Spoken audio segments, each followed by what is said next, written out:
No, reeds. It's always about reeds.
Testing one.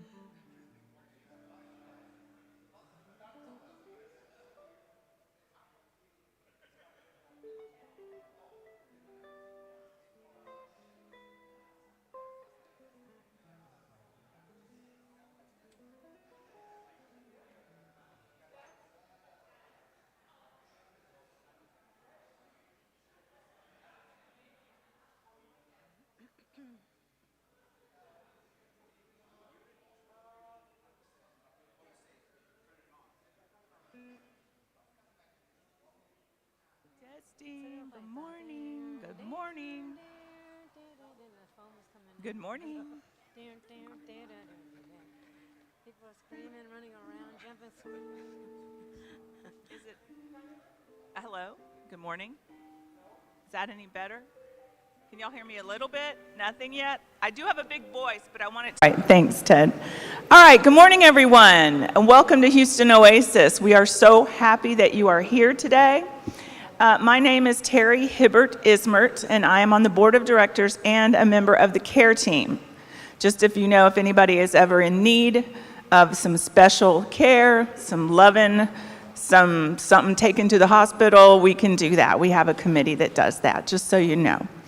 I usually like to start each meeting with a couple of our core values. Reality is known through reason, be accepting, and be accepted. Those are fabulous things to live our lives by. We've got a great lineup for you today. First of all, we have Ermelinda Cuellar, who has been with us numerous times, and we're very excited she's here. And then we have Cynthia McDonald coming.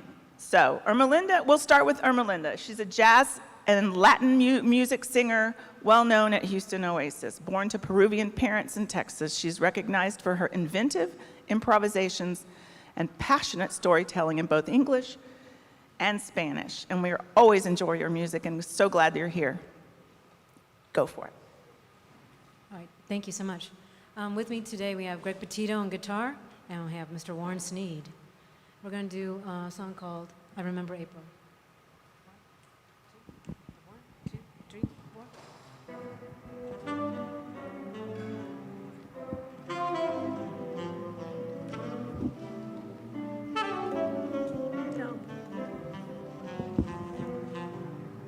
This lovely day will lengthen into evening.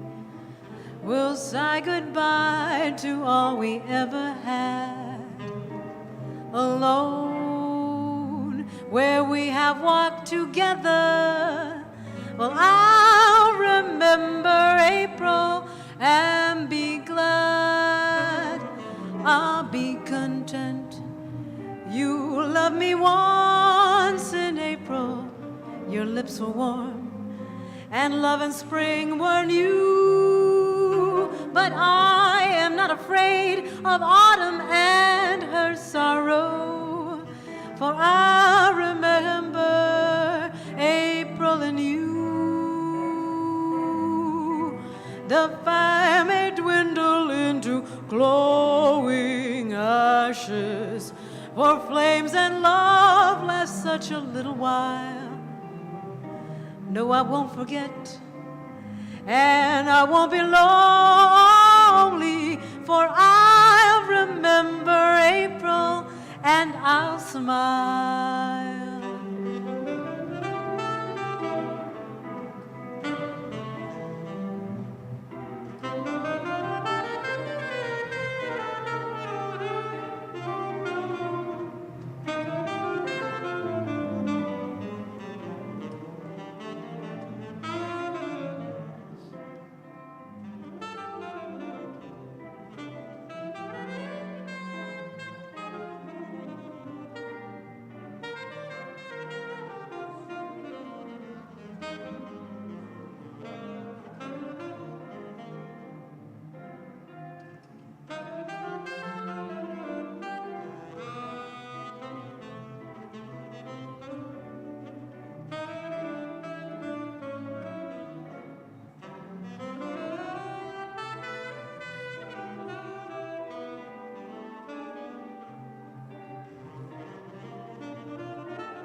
This lovely day will lengthen into evening.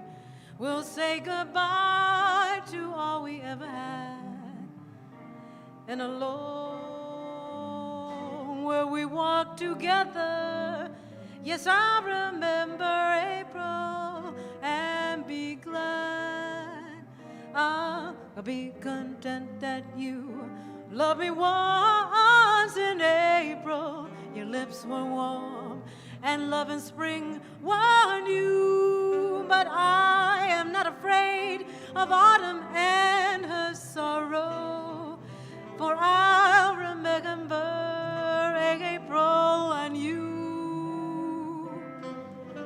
The fire may dwindle into glowing ashes, for flames and love last such a little while. No, I won't forget, and I won't be lonely, 'cause I remember April, and I will smile. Yes, I remember April, and I'll smile. Ooh, I'll smile. Remember April.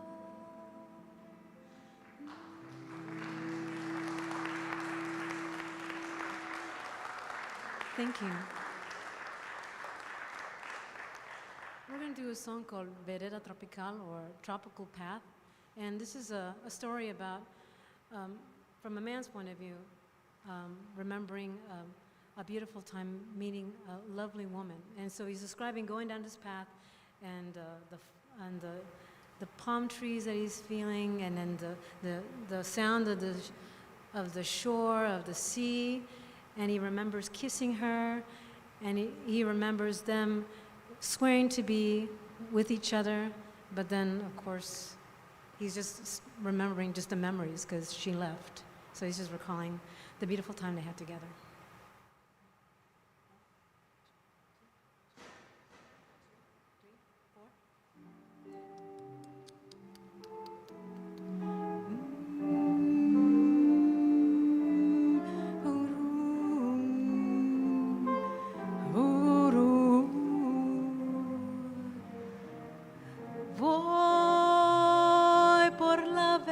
Tropical, la noche plena de inquietud, con su perfume de humedad.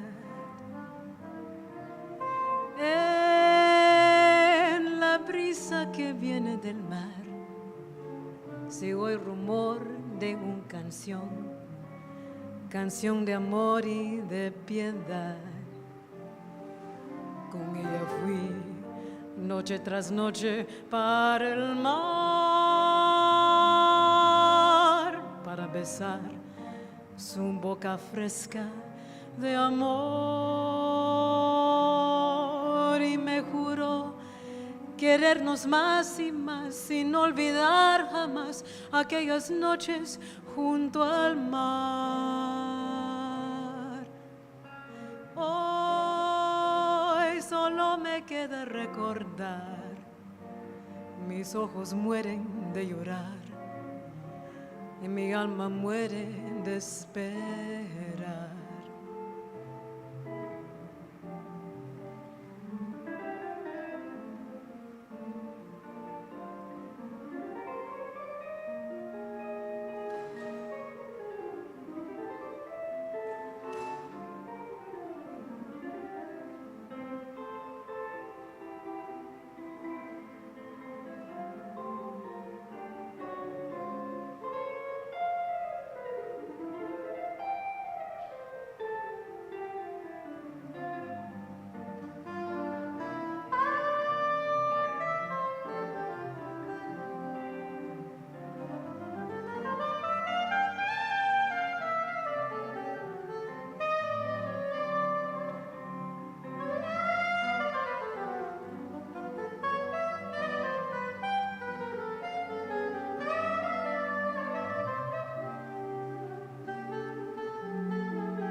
fa fu fa fa fa bum do dum dum dum ding bum do da wo wo wo wa do wo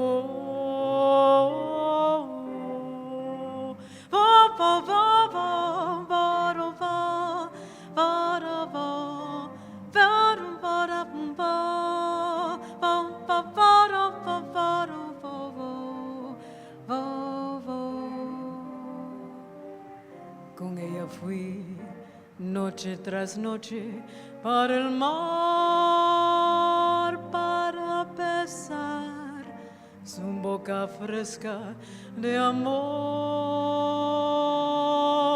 y me juró querernos más y más y no olvidar jamás aquellas noches junto al mar.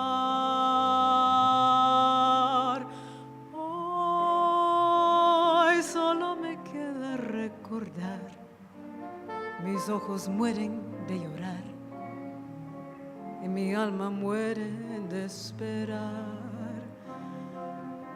Vereda tropical.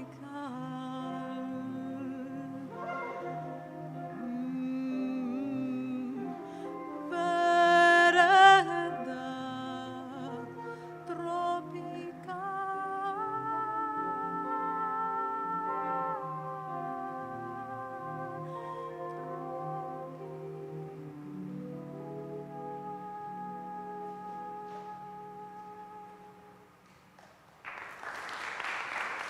Thank you very much.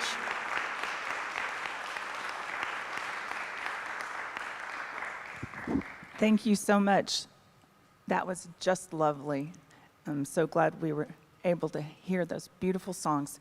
Our main talk is Cynthia McDonald. She's an infectious disease medical case manager in Chicago. She's very active as a health and political advocate, including normalizing atheism amongst the Black community. She's a regular host on the nonprofits produced by the atheist community of Austin and Women's Atheists Unload, produced by the Promethean Secular Frontier, PSF channel. Her talk is entitled Social and Economic Justice from an Atheist Point of View. Please help me welcome Cynthia McDonald.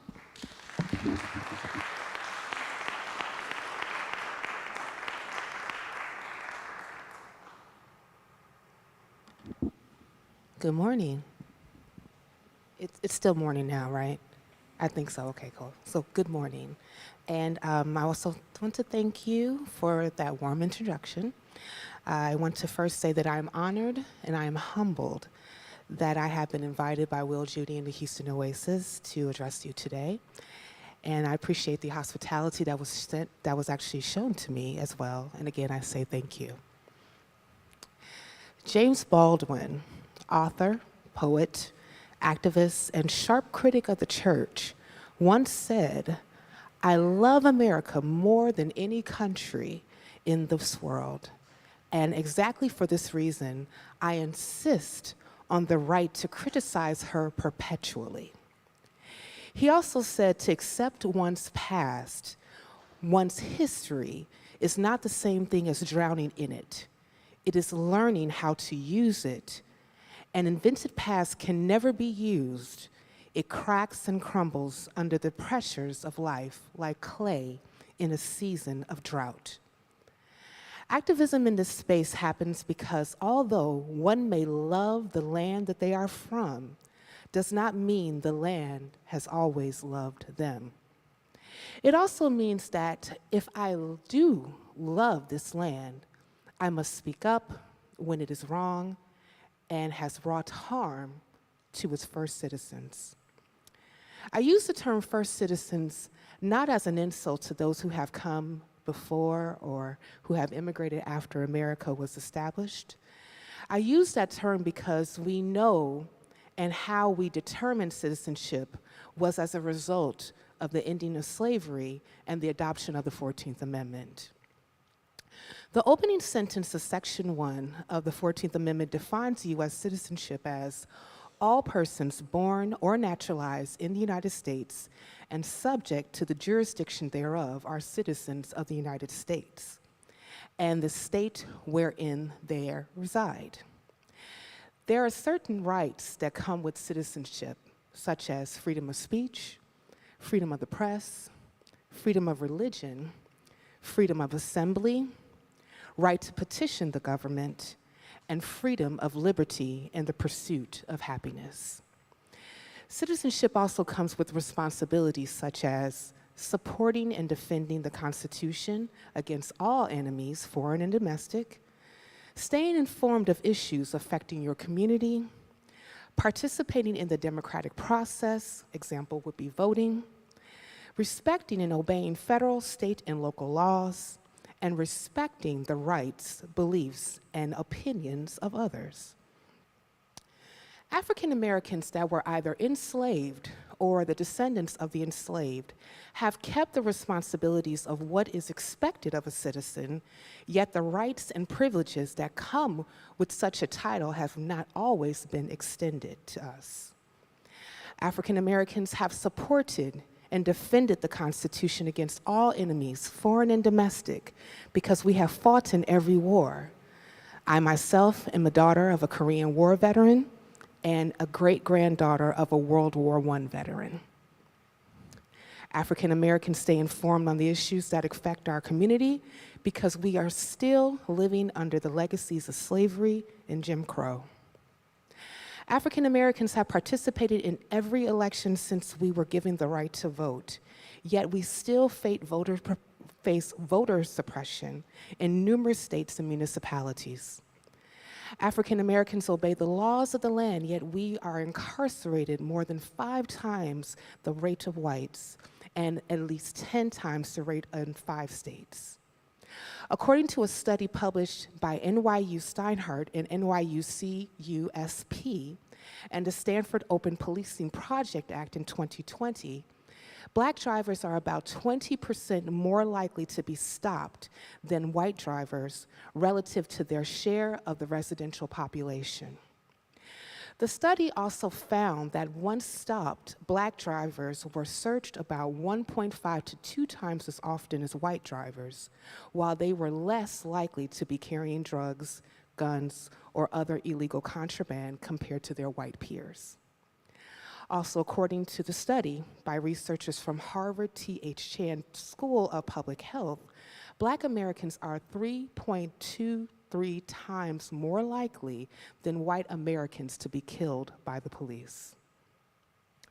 Another indicator of the privileges that come with citizenship is the opportunity to create and pass on generational wealth.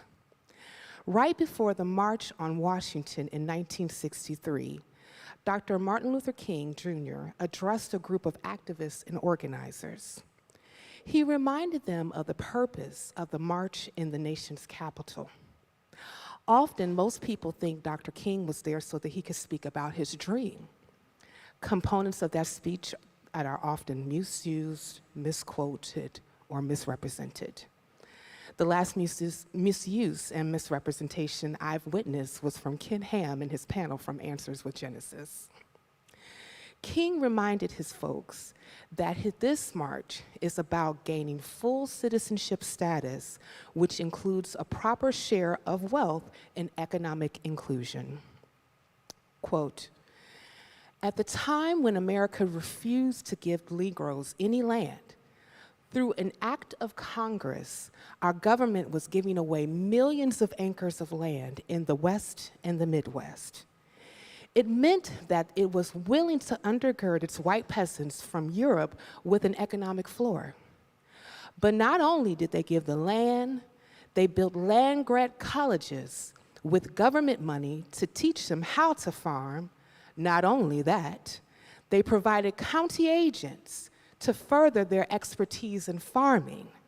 Not only that, they provided low interest rates in order for them to mechanize their farms. Not only that, today many of these people are receiving millions of dollars in subsidies not to farm, and they are the very people telling the Black man that he ought to pull himself up by his own bootstraps."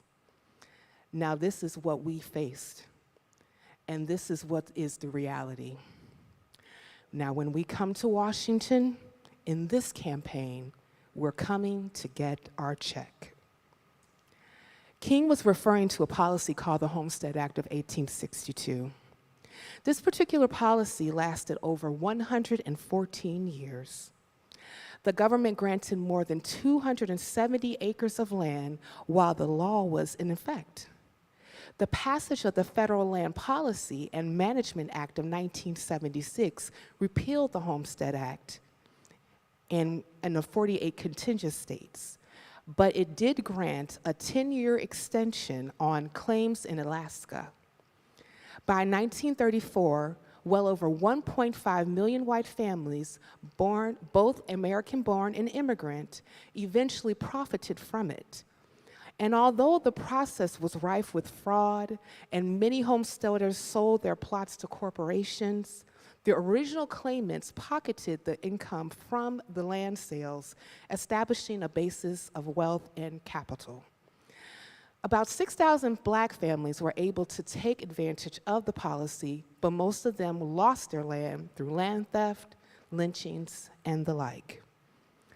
Enforcement of previous policies like the Oregon Land Donation Act of 1850 barred Black citizens from owning land and real estate.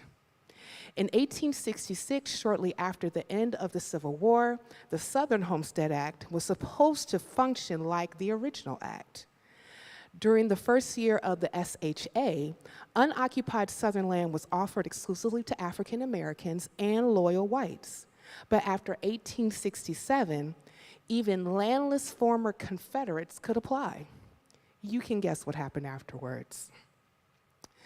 This one act of Congress has approximately 48 million white Americans living off of the wealth from that one policy. Companies like Cargill and Purdue exist because of the Homestead Act. Colleges like USC exist because of the Homestead Act. The United States has used policy countless times to create wealth in predominantly white communities. Policies like the New Deal, enacted in 1933, largely went to whites and excluded Blacks. The GI Bill, enacted in 1944, was enacted towards the end of World War II. This policy was to give economic assistance to veterans, such as getting a house, investing in a business, or paying for college. Unfortunately, the management of this policy was given to the states, so many Black soldiers coming home from war were often denied this benefit and never told why. An example is the state of Mississippi only granting 2 Black veterans the GI Bill when it was first enacted. Some 1.2 million Black men served in the United States military during the war. 237,000 soldiers were from Mississippi, and a large contingency of those soldiers were Black. Why does this matter? I'm glad you asked. Oftentimes, the question is raised, what is wrong with Black people? What about the Black-on-Black crime? What about Black gangs? What about the marriage rates being so low? What about where I'm from, Chicago? What about this and what about that? The whataboutisms are what I like to call the symptoms of a disease. I also like to call them work avoidance. Since I hit you with a little history of economic injustice, let's delve into the wonderful world of statistics. Currently, Black Americans own less than 2% of the wealth in the United States. The median income of an African American household is roughly $30,000 to $40,000 a year versus the median income of a white household being $65,000 per year or more. The estimated median wealth of Black households is $36,000, not liquid, while white households estimated their parents' median wealth at $150,000. A Black household median wealth with the head of the house with a bachelor's degree is roughly $15,000 less than the head of a household that is white without a high school diploma. According to the Economic Institute policy,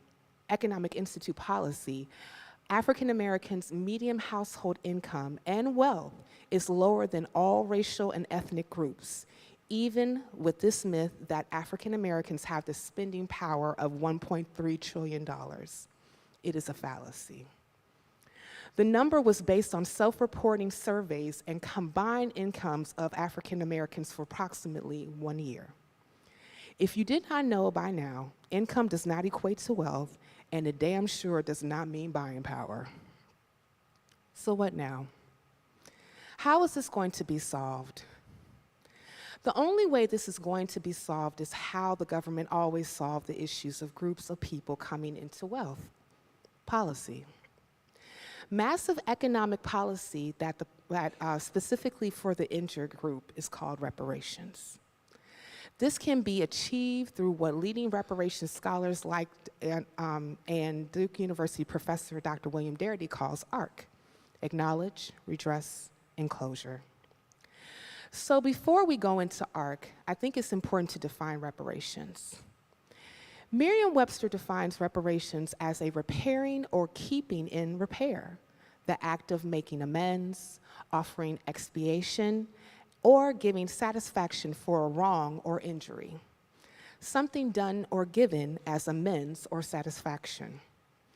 The Encyclopedia Britannica defines reparations as a levy on a defeated country, forcing it to pay some of the war costs of the winning countries.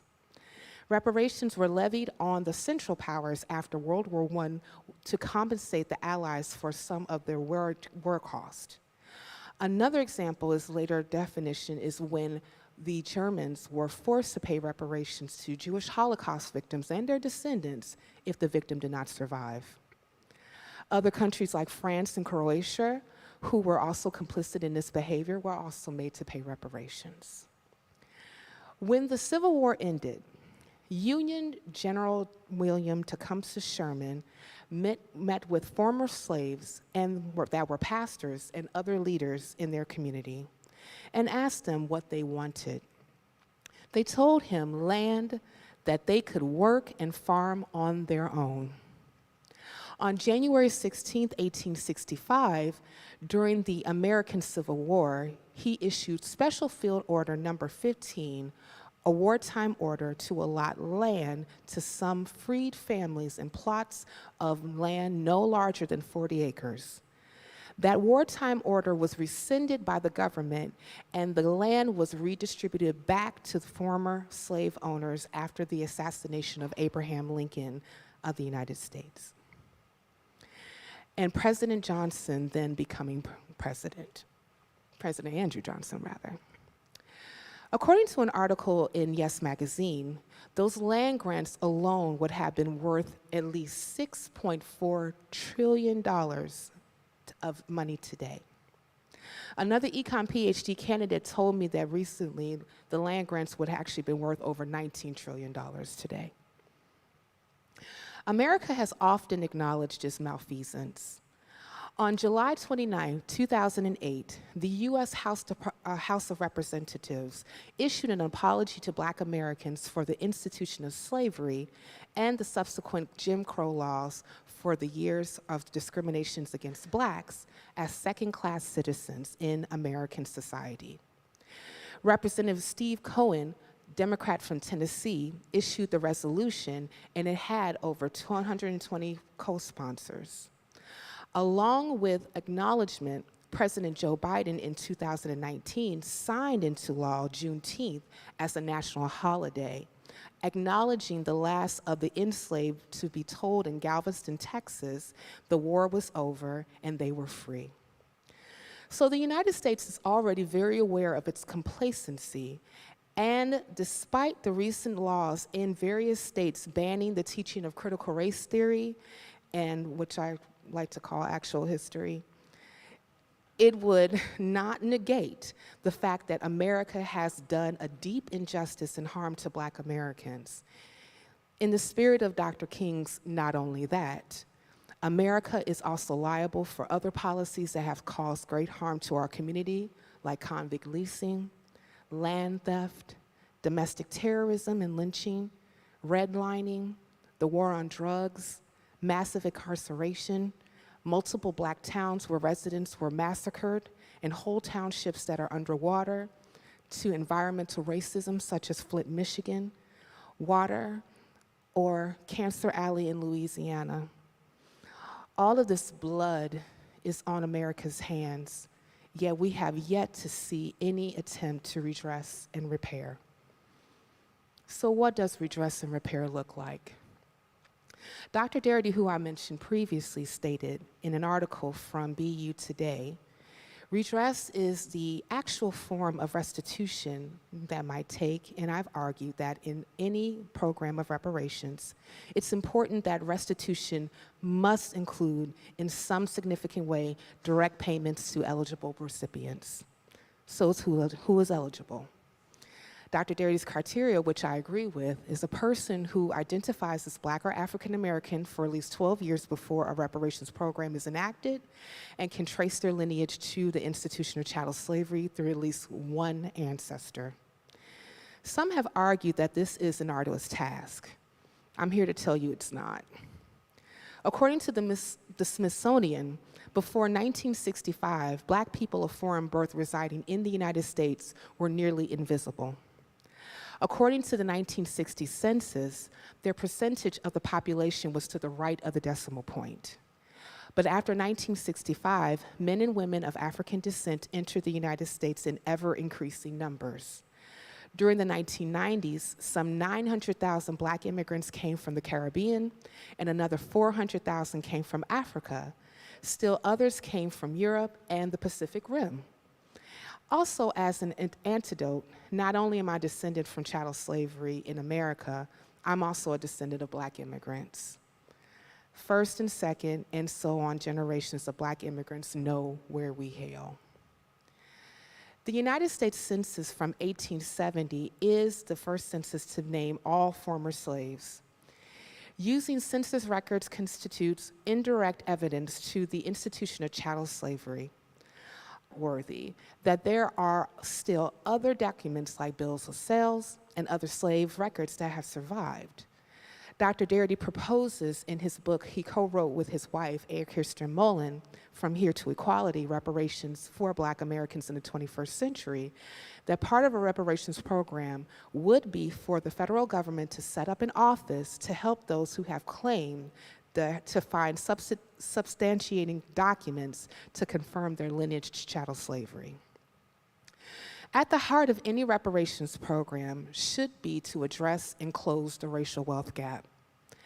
As mentioned earlier, I shared historical examples of multiple infractions that have caused this chasm to exist today.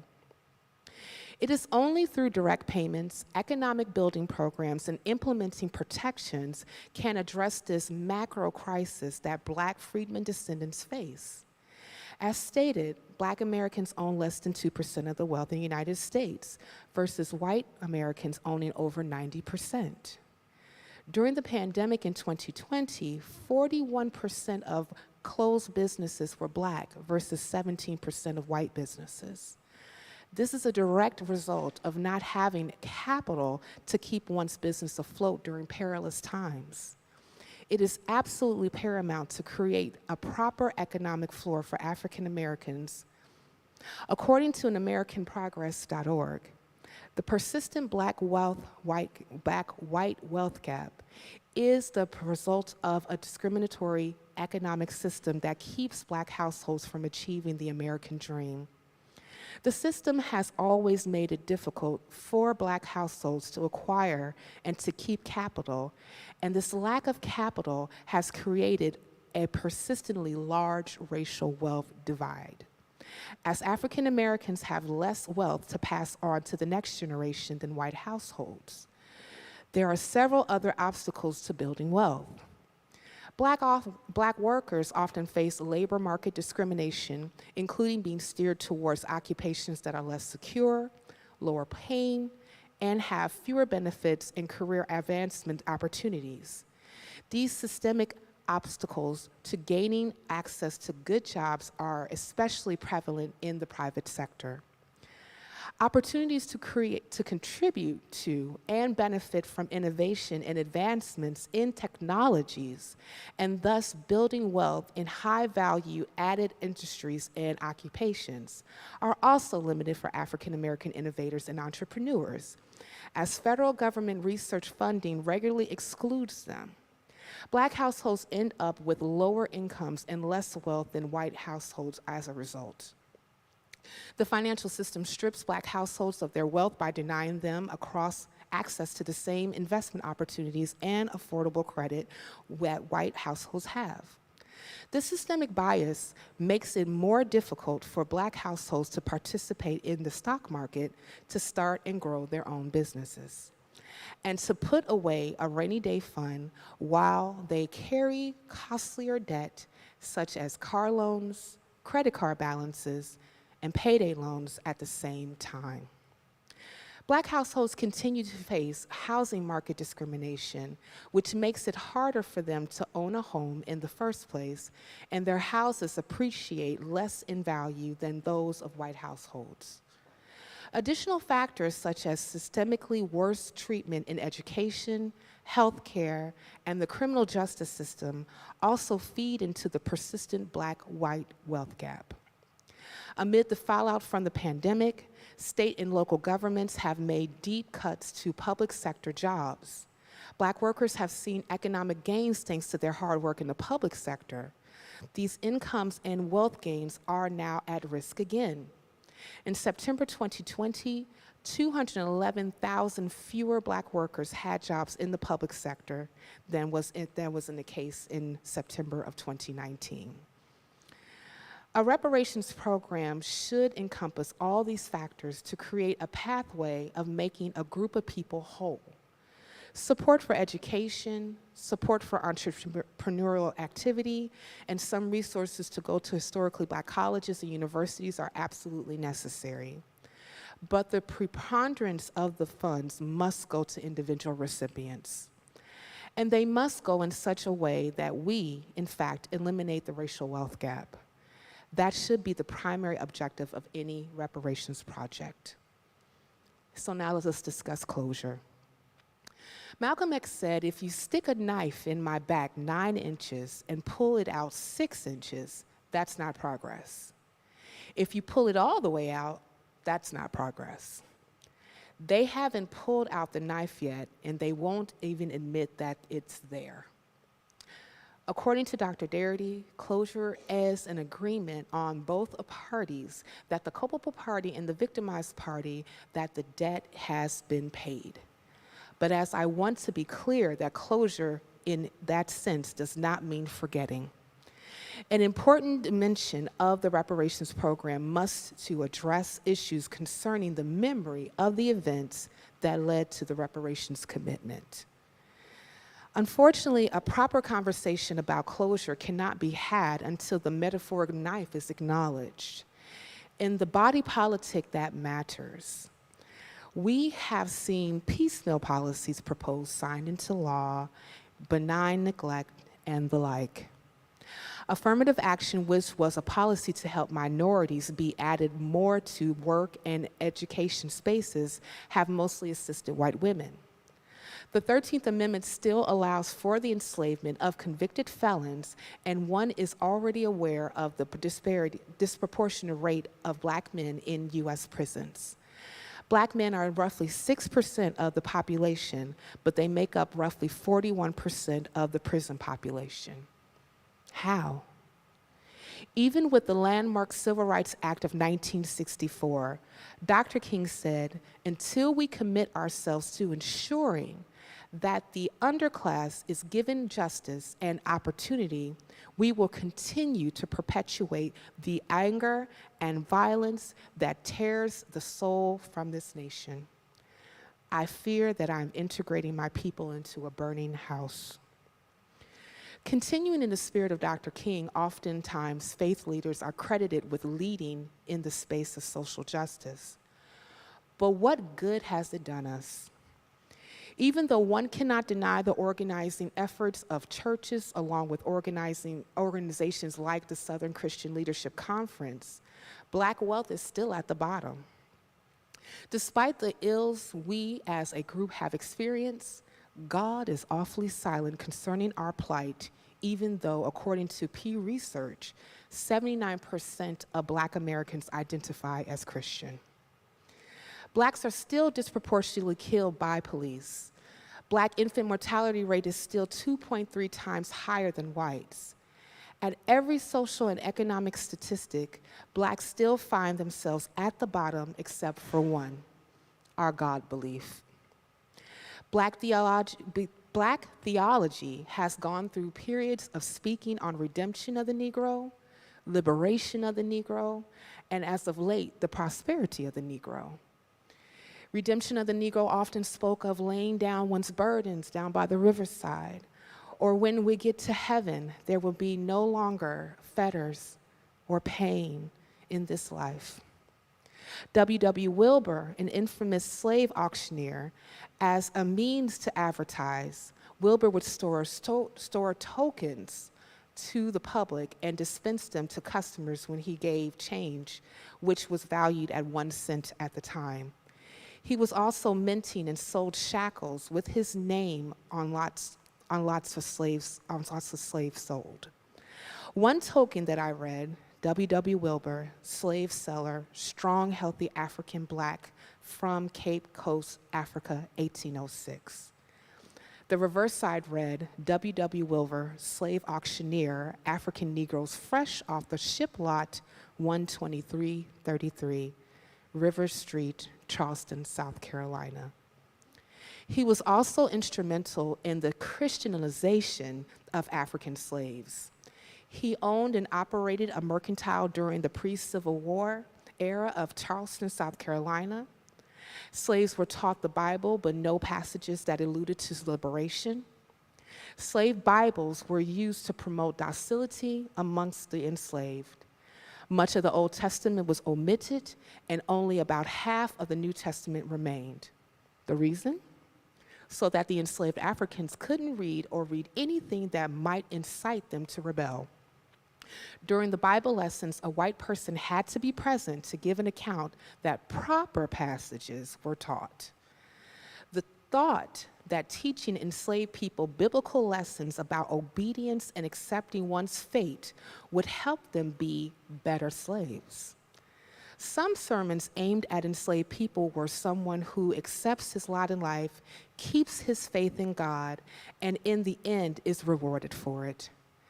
Passages that emphasize equality between groups of people were also excised. This included, there is neither Jew nor Greek, there is neither bond nor free, there is neither male nor female, for ye are all one in Christ Jesus. Galatians 3:28. The Slave Bible also does not contain the book of Revelation, which tells of a new heaven and earth in which evil will be punished. In contrast, one of the passages that remained was the proponents of slavery that they loved to cite, servants, be obedient to them that your masters, according to the flesh with fear and trembling, in singleness of your heart, as until Christ. Ephesians 6:5. Liberation often spoke principally of the moral reaction to poverty and social injustice. It attempts to liberate people from marginalized communities from multiple forms of political, social, economic, and religious subjugation, and views Christian theology as a theology of liberation. A rational study of the being of God in the world in light of the existential situation of an oppressed community, relating the forces of liberation to the essence of the gospel, which is Jesus Christ. And prosperity theology views the Bible as a contract between God and humans. If humans have faith in God, he will deliver security and prosperity. The doctrine emphasizes the importance of personal empowerment, proposing that it is God's will for his people to be blessed. The atonement reconciliation with God is the interpretation to include the alleviation of sickness and poverty, which are viewed as curses to be broken by faith. This is believed to be achieved through donations of money, visualization, and positive confession. These are all forms of apologetics to continue to believe that serving a silent and apathetic God that has nothing to do with change the position of Black Americans. I conjecture he is also quite absent at the southern border as well. It is time for a new approach. I had a discourse with a Black conservative who told me the reason for all these abysmal statistics is because of how we think. I cannot completely dismiss that. Often hoping, wishing, and praying for a deity that there is no empirical evidence exists to save our community is a bad approach. I am of the ilk that wants to believe as many true things as possible and not believe in things that are not true. If one thing that any civil rights leader that has been effective in their advocacy taught us, it is that none of these things we desire on the macro level can be achieved without a political solution. Voting is important, but it is not the full stop of political engagement. Who writes their congressperson today? What about calling their offices? How about going to town halls where you can engage them directly? And the engagement level should not just be on the federal level, nay, nay. There are state and municipal representatives that need engagement as well because all politics are local. My friends, speaking on the need for proper economic justice is a Herculean task, especially since the issues that Black people face are long and deep.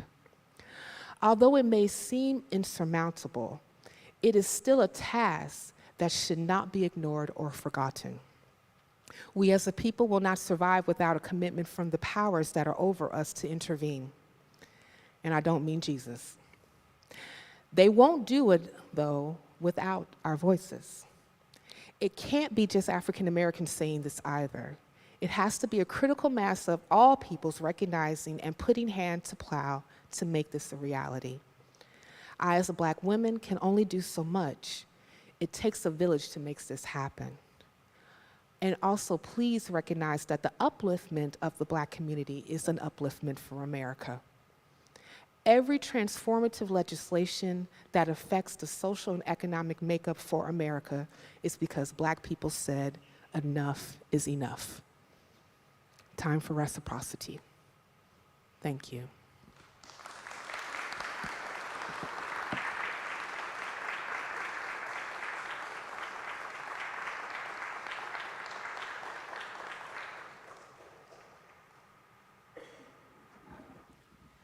Cynthia, that was wonderful. Thank you so much for sharing with us and teaching us a lot today.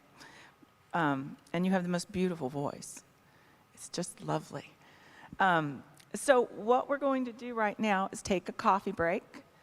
And I just want to let you know that we're going to do some Q&A afterwards. But you need to be sure to keep it a question and not a dissertation. Because we want to hear more from Cynthia. All right, so right now we're going to take a 10-minute coffee break, stand up, stretch, make some new friends, and we will be back in just a little bit.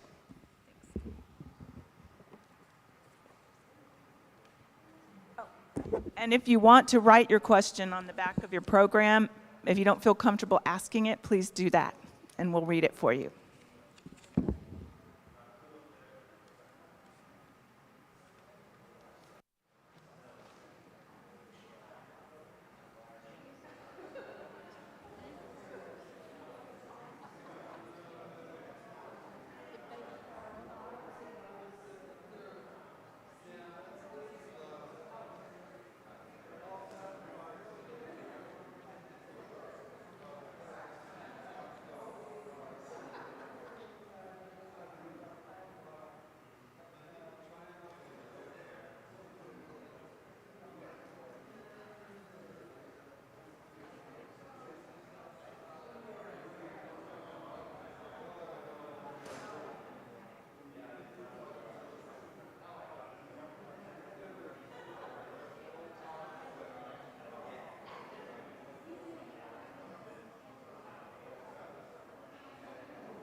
Hello.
Hello.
Yes, page.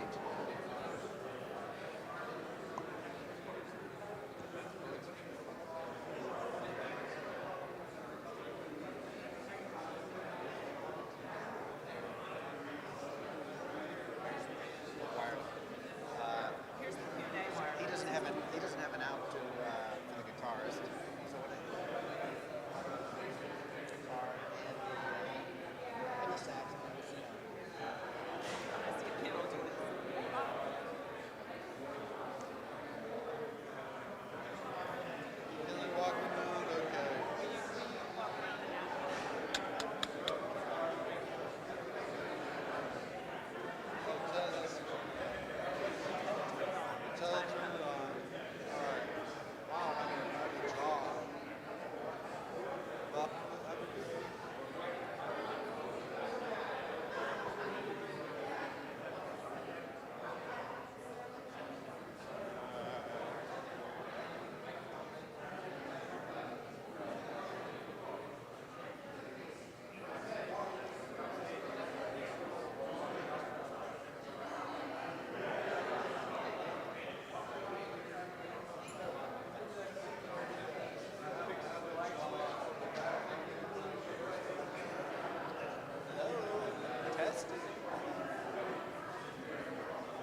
It's not on yet, I don't think. How's it going?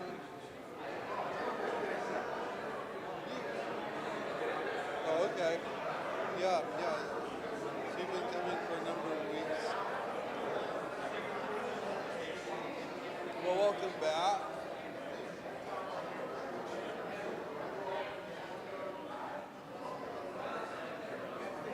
Yeah, that was a very popular national figure in the movement, I guess you'd call it.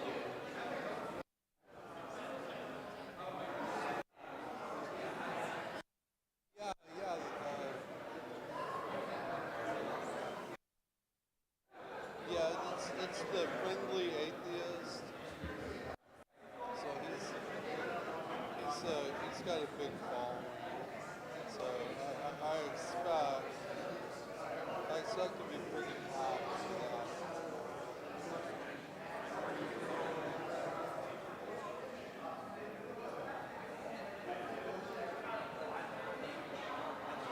Yeah, I just wish there'd be kind of a way of like rebranding the name atheist.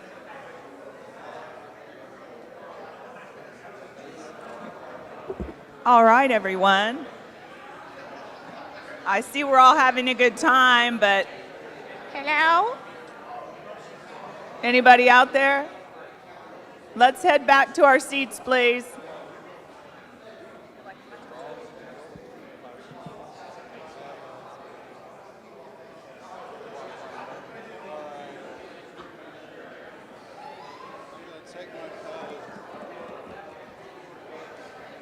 Okay, everyone, let's get started, please. Our guitarist has to leave by noon. Come sit down.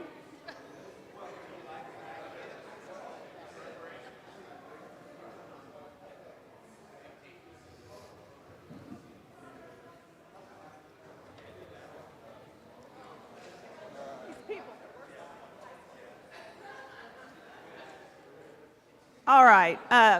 So right now we're going to have a question and answer session, about 7 minutes, because you guys are taking a long time. No. Anyway. All right, but I'm glad you're visiting, and I'm glad we've been able to have such a nice social coffee coffee break. So that's good. So Cynthia, if you'll come back up, and Ken's going to be walking around with questions, taking your questions. All right. Thank you. Thank you. Is this thing working? Okay.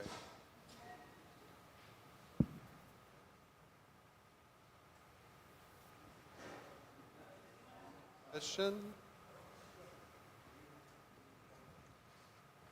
Can you hear me? Is it working? Okay. So what do you think about a good reparations structure? Like if you had an idea of like how this might be implemented in real life, say in the next 10, 20, 30 years or over a period of time. And what do you think of if it was integrated in some kind of like tax break and tax increase, maybe on the ultra wealthy, something like that? Thank you. A good reparations program would be answered better by economists that are better than me. But from what I've read with mostly Dr. Darity's work, he recommended not only like direct payments, but also other programs as well to target different things that have basically been an enemy to building wealth. That is also part of like home building programs, also with I think he also mentioned like business grants, things of that nature. But it would be over a period of time. Like he recommends like around 10 years. And it's basically just to combat inflation. Tax breaks have been proposed too, but I think that when once like the conversation actually happens to the point where we're saying like, okay, this is what we're going to do. I know that like HR 40 is the thing about actually putting together a commission to actually study reparations and like what it possibly will look like. In California right now, they have actually enacted a task force to do the very same thing and make recommendations about what could be actually looked at a holistic level to really, talk about closing the racial wealth gap, dealing with health, dealing with education, dealing with a lot of the ills that the Black community faces to this day. I hope that answers your question. All right, thank you. Behind you. Good morning. Morning. You mentioned how African Americans, upon entry to the country as slaves, were forced, for the most part, to become Christians. And, we're talking about things that happened hundreds of years ago, and yet to this day, the African American community still cleaves to Christianity in various ways. So what would you recommend, or what do you think would be an appropriate inroad to make to sort of like help people find their way out of that sort of mental slavery? Yeah, good question. Thank you. Well, one of my components of activism is really talking about normalizing atheism in the Black community. Because, matter of fact, we were just talking earlier today about how religion, and especially Christianity, and what is considered to be Black are almost synonymous. I remember coming out of religion myself. I was a practicing Christian for years, and one of the things that I dealt with a lot, especially with some of my former church members, is kind of like a shunning of a bit or a wagging of the finger saying, well, now that you don't believe, you're going to hell. Or things of that nature, or saying, well, if you don't believe in God, you ain't Black. I'm like, last time I checked, I am, I'm like, none of the things that I care about or value as a member of the Black community have changed. The only thing that is I just changed my position on what I believe. And I think that a lot of times when it comes to African Americans, we have made church be a central part of building community. It's pretty prevalent. I mean, in a lot of different cultures, that is the case, and especially since like Christianity is such a predominant religion all over the world. But it's sometimes kind of you get kind of attacked a little bit, like especially when you're coming out, depending on where you are.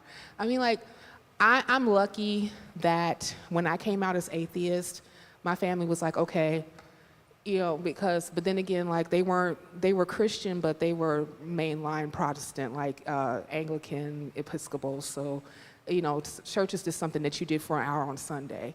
It never really was like something that was like completely integral to everything that you do. But I know some of my counterparts where they could not come out to their families because their families would disconnect themselves from them, and other church members, they just couldn't do it. So, and I think a lot of times, like a lot of people conflate everything horrible with atheism. We cook babies on Saturdays. We worship Satan. We have no moral values. We just want to sin. So like I think that if you get to the point where we can more so, normalize atheism, show that we're just people too. We just have a different stance than you, and I don't cook babies on Saturdays. I think a lot of it has to do with just like education. Like if we can get to the point where we can educate more people about what it is just to be, a person that has no belief, and also helping to build community. I think this is like a great gathering.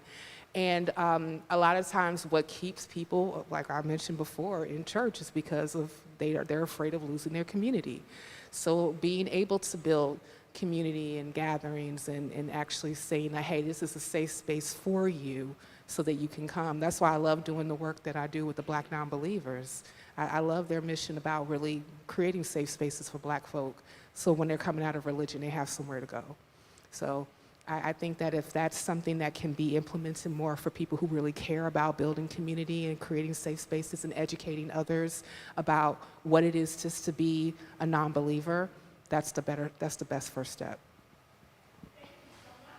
Thank you.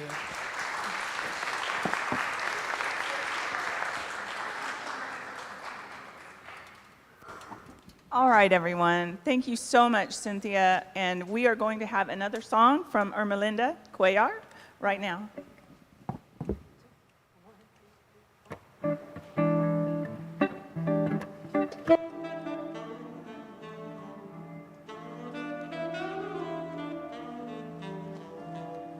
At night, and all the stars that shine so bright, the mystery of the fading light within our desert caravan. Sleep upon my shoulder as we creep across the sand so I may keep this memory of our caravan. This is so exciting, and you are so inviting, resting in my arms as I thrill to the magic of your charms, and you beside me underneath the moon. My dreams of love are coming through within this desert caravan.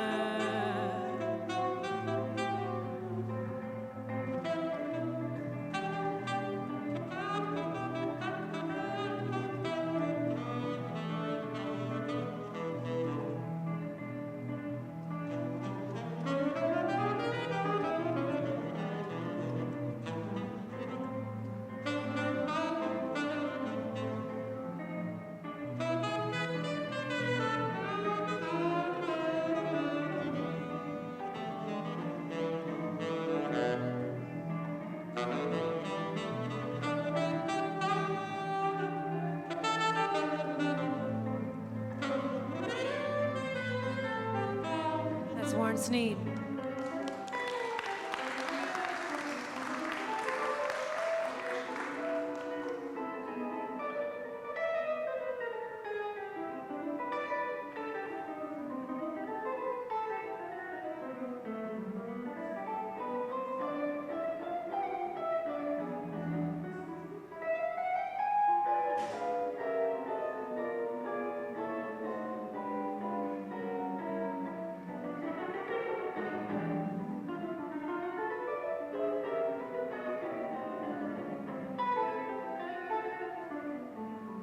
Greg Petito. Ba ba ba boom ba da dim. Ba ba ba be ba ba be do ba ba ba ba. Fra la ta te ba da te dum de. Boom ba da da boom boom ba bo bo be. Fra ba ba ba ba ba ba. Ba ba de. Oh, do do do go. Oh, oh,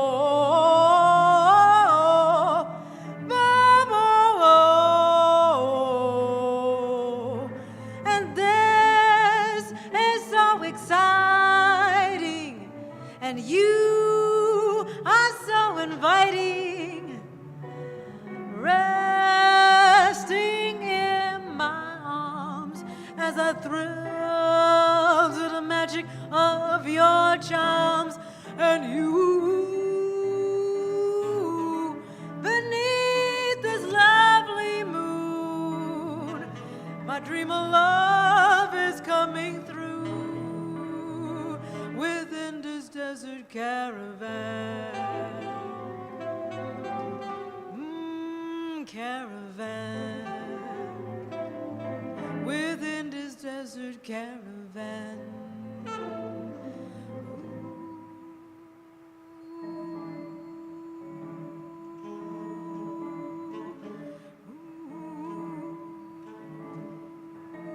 Within this desert caravan.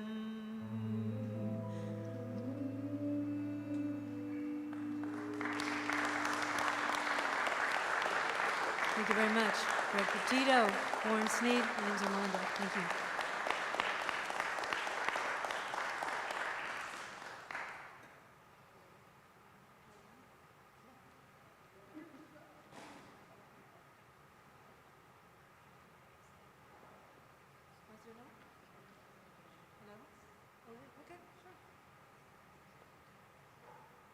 We're going to do another song for you called East of the Sun.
East of the sun and west of the moon, we'll build a dream house of love, dear, close to the sun in the day and near to the moon at night.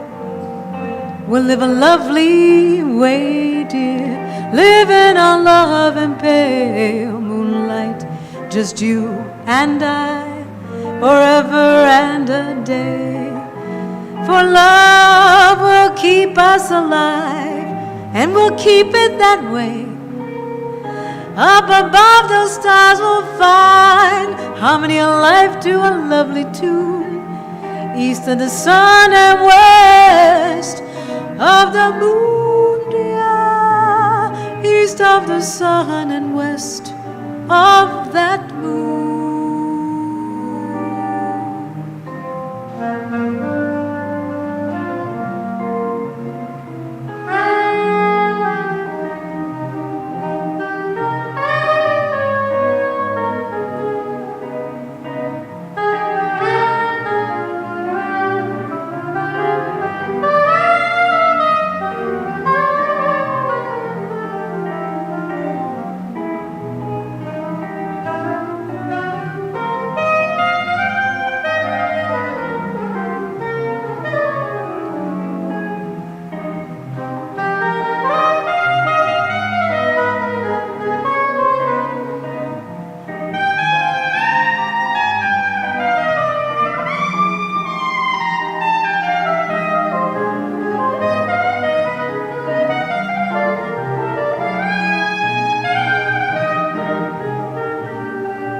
East of the sun, west of the moon, we will build a dream house of love, dear, close to the sun and the day, near to the moon at night. We'll live a lovely way, dear, living on love and pale moonlight, just you and I, forever and a day. For love will keep us alive, we'll keep it that way. Up above, those stars will find a harmony of life to our lovely tune. East of the sun and west of the moon, dear. East of the sun and west of the moon.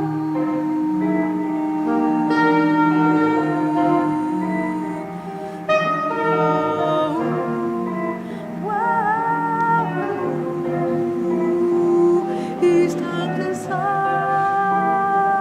west of the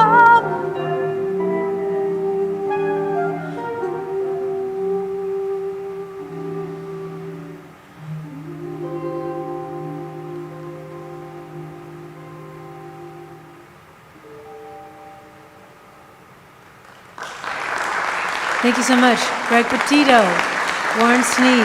My name's Melinda. Thank you so much.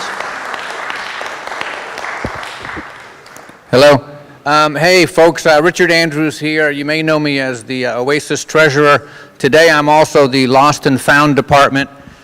So if you recognize the baseball cap, the water bottle, or the black zipper jacket, please come pick it up for a nominal fee. No. Speaking of nominal fees, some of you have already given. Thank you very much for that. We have a black hat in the back. We're modern enough now. Abhishek has even given us a QR code, so you can use that. We have Square, various ways to give. We do pay the musicians every week, and we have rent and stuff like that. So if you're able to give, that'll be great. If you're not able to, that doesn't matter. We still love having you here. If you've chosen a less worthy charity, we understand. So thank you so much. And where's lunch today, folks? Oh, at Dolly's? Oh, Abdullah. Okay. So, yeah, join us at Abdullah for continuing the conversation afterwards. And I'll speak to Cynthia afterwards if she wants to get paid. And do we have anything else to say?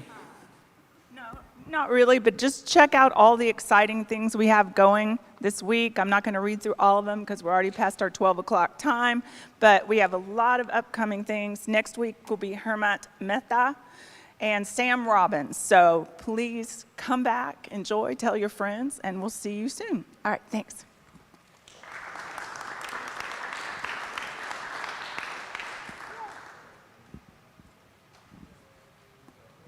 Here you go. Put that back with Ted.